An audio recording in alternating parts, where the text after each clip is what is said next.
안녕하세요. 일신사입니다. 저희 채널에는 신박한 사연들이 많이 있으니 많은 분들의 구독 부탁드립니다. 이번 사연은 막장 시모와 신우를 3년간 참다가 시모에게 시원하게 막말을 하고 신우 싸대기를 때리고 연 끊었다는 분의 사연인데요. 함께 보시겠습니다. 안녕하세요. 저는 결혼 3년차 며느리입니다.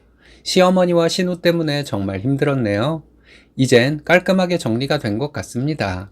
마음 편히 살 것 같아요. 남편은 저보다 3살 많습니다. 신우는 남편보다 2살 어리고 저보다는 1살이 많죠. 신우는 상견례 때부터 개념 없는 행동을 했어요.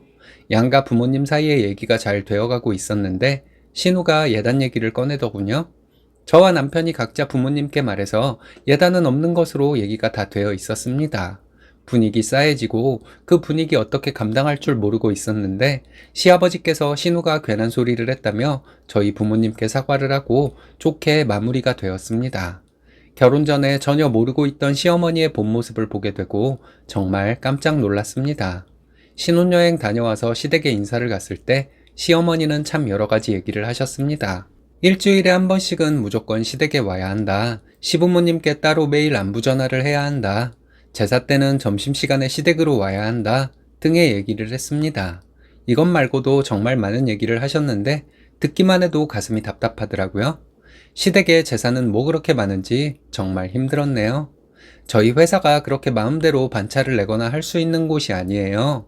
제사가 평일에 있으면 퇴근하고 시댁으로 가서 음식 마무리하고 제사 지내고 치우고 집으로 왔습니다. 그럼 늦게 왔다고 시어머니와 신우가 쌍으로 저에게 잔소리를 했어요.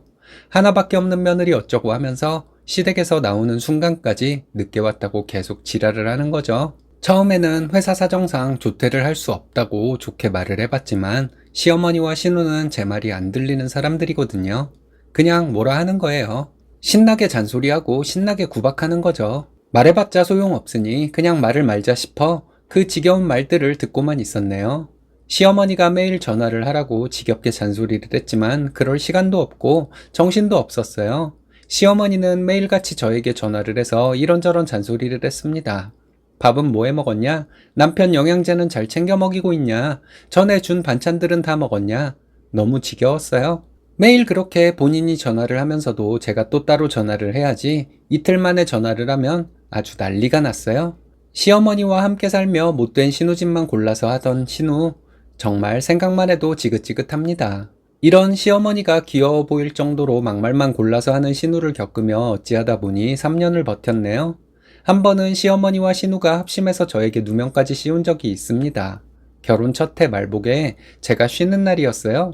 그래서 시어머니에게 전화해서 삼계탕이라도 드시자고 했는데 웬일로 여자들끼리 뭘 먹냐 하시며 거절하시길래 친정엄마에게 전화해서 함께 점심을 먹자고 했습니다. 나가려고 하는데 신우에게 전화가 오더니 오늘 복날인데 시어머니 점심때 보양식이라도 드시게 해야지 뭐하고 있냐 하더군요.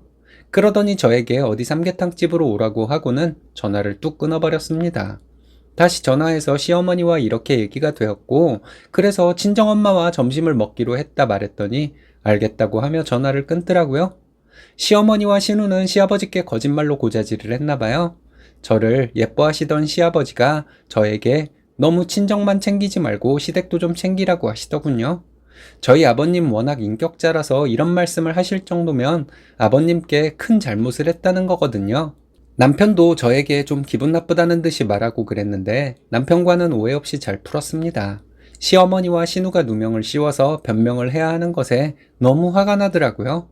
처음 1년은 남편을 많이 사랑해서 참았던 것 같아요. 딴에는 중간에서 중재를 하려고 안간힘을 쓰는 남편이 참 안쓰럽기도 했습니다.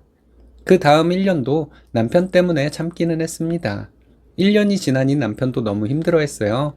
자기도 너무 지쳤다고 하면서 집안일은 전부 자기가 할 테니 시댁에 가는 것을 일종의 업무라고 생각해달라고 하더군요. 둘 다 일을 하는데 어떻게 한쪽이 집안일을 다 하나요? 남편의 말이 고마워서 참았습니다. 그때부터 남편은 지금까지 미안하다 고맙다 하는 말을 반복하며 저에게 집안일 하지 말라고 본인이 다 하겠다고 성질을 내며 살고 있습니다. 이런 남편을 보며 참아왔지만 결국 터졌네요. 며칠 전에 시어머니가 그날 하루 전화를 5번이나 하시더군요. 어디서 화가 난 일이 있었는지 저에게 화풀이를 하셨습니다. 남편 봐서 항비로 듣고 항비로 흘리는 것도 한계가 있잖아요. 5번째 통화에서 시어머니는 괜히 심술을 부리면서 저에게 왜 애소식이 없냐고 혼내듯이 말을 하셨습니다. 너무 화가 나서 어머니 때문에 생길 아이도 안 생기겠다고 저도 성질을 냈어요. 시어머니 당황하시더니 어버버 하시다가 전화를 끊으셨습니다. 그리고는 신우한테 전화를 해서 울고불고 하며 내가 이렇게 며느리한테 괄시받고 산다고 신세한탄을 하셨나 봐요. 역시나 몇 분 안 돼서 신우에게 전화가 오더군요. 신우는 입이 참 거친 쓰레기 같은 사람이에요. 천박한 말로 저에게 난리치는 거 스피커폰으로 해놓고 저는 폰게임을 하고 있는데 신우가 하지 말아야 할 소리를 하더군요. 너네 부모는 가정교육을 어떻게 시켰길래 시댁에 그딴 식으로 하냐? 이게 부모 욕먹이는 짓인 거 모르냐? 이랬습니다. 나보다 나이가 많은 신우지만 내가 오빠의 아내인데 너? 가정교육? 신우가 지금까지 아무리 막말을 하고 개소리를 해도 참은 것은 이런 패드립이 없었기에 남편 봐서 참은 것인데 저도 폭발해버렸습니다. 어딜 감히 쓰레기 같은 년이 우리 부모님을 들먹이냐고, 니년 부모가 널 그따위로 가르치더냐고. 앞으로 쓰레기 같은 니년과 니년 엄마 전화 안 받을 것이고 니네 모녀 죽을 때까지 시댁에 안 갈 것이니 다시는 연락하지 말라고 하고 전화를 끊었습니다. 전화 끊고 또 전화가 오길래 안 받았습니다. 잠시 후에 남편 전화가 왔어요. 자기 동생이 집 비번을 묻는다고 하더군요. 나 더 이상 시어머니와 신우 못 참아주니까 통화 내용 직접 들어보고 알아서 판단하라고 했습니다. 그리고 톡으로 시어머니와 신우와 통화한 녹음 파일 보내주었어요. 남편이 잠시 뒤에 전화를 해서 오늘 얼른 퇴근해서 집으로 오겠다고 했습니다. 남편과 통화 마무리하고 좀 있으니까 문 밖에서 신우가 문 열라고 소리를 지르며 난동을 부리더라고요. 문 안 열어주고 있었어요. 그리고 잠시 뒤에 남편이 퇴근해서 집에 왔고 남편이 집에 들어오는 길에 문 앞에서 난리치던 신우도 따라 들어왔습니다. 신우는 들어오자마자 저에게 부모님 들먹이는 소리를 하더라고요. 제가 이것 때문에 지한테 막말을 했다는 걸 알았는지 제 심기를 건드리려는 수작이었겠죠. 남편이 너 아가리 찢어지고 싶으면 한 번 더 그딴 소리 해보라고 했더니 또 입을 나불대길래 제가 신우 뺨을 한 대 힘껏 때렸습니다. 그리고 남편에게 말했어요. 나 이제 당신이 결단을 내리지 않으면 이혼할 것이라고. 나를 버리든 시댁을 버리든 둘 중 하나 하라고 소리를 질렀습니다. 남편이 저를 달래기나 할 줄 알았는데 남편도 신우 뺨을 때리더군요. 얼굴이 빨개져서 놀란 표정으로 있는 신우에게 남편이 말했습니다. 네가 평생 부모님 모시고 살라고. 우리는 이사 갈 거고 이사 가서 번호도 바꾸고 살 것이라고. 지금까지 내가 바보 같아서 이 사람한테 엄마랑 너 봐달라고 빌면서 부탁했는데 이제는 나도 못하겠다고 말해주었습니다. 제가 신우에게 뭐하고 있냐고 했어요. 덜 맞아서 그러고 있는 것이냐고. 더 맞기 전에 꺼지라고 했더니 신우는 말없이 나가버렸습니다.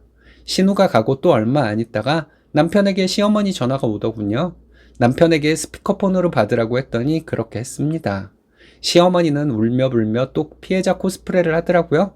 걔가 엄마 속상한 거 생각해서 며느리한테 할 소리 좀 했는데 너까지 나서서 그럴 수가 있냐고. 엄마 죽는 꼴 보고 싶냐고. 또 그 레파토리를 시전하셨어요.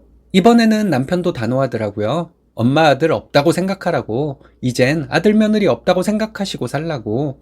이렇게 만든 것이 엄마랑 땡땡이니까 둘이 잘 사시라고 했습니다.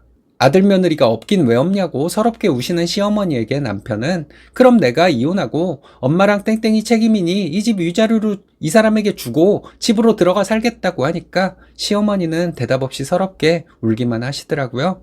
남편이 이제 나는 없는 자식이니 그리 아시라고. 한 번만 더 나나 이 사람에게 전화하면 우리 이사할 것이고 전화번호도 바꿀 것이라고 말하고 전화를 끊어버렸습니다. 전화를 끊고 남편은 저에게 미안하다고 하며 이제 시댁은 없다고 생각하라고 말해주었습니다. 지금까지 3년 동안 참은 것만도 너무 고맙다고 하는 남편을 보니 좀 짠하더라고요.